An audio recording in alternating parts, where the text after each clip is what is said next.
Hi, my name is Alyssa Leantonio, and I'm here to give you tips for teaching students that suffer from hearing loss. First, I'm going to talk about teacher communication. Good teachers should articulate clearly, but do not talk louder than usual, unless you have an unusually soft voice. Do not chew gum or cover your mouth when you are talking, because you can't understand me when I talk to you like this. Address the student directly. If they were brought up in a deaf home, you must look at the student straight in the eye.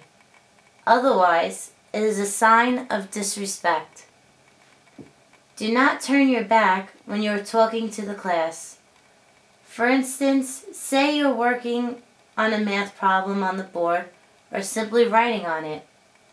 You must write without your back to the class. If your back is to the class, that student with hearing loss cannot understand what you are explaining to them. And also, it'll just cause chaos in your classroom because the students will talk.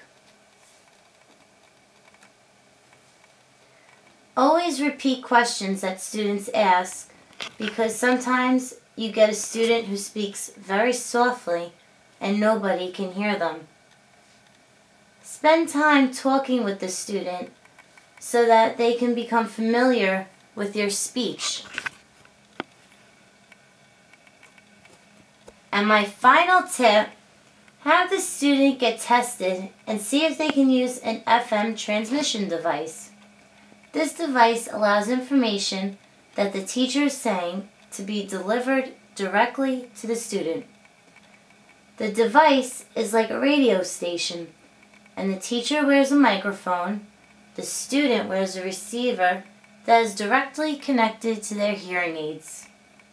This reduces background noise, and teachers are free to move around the room.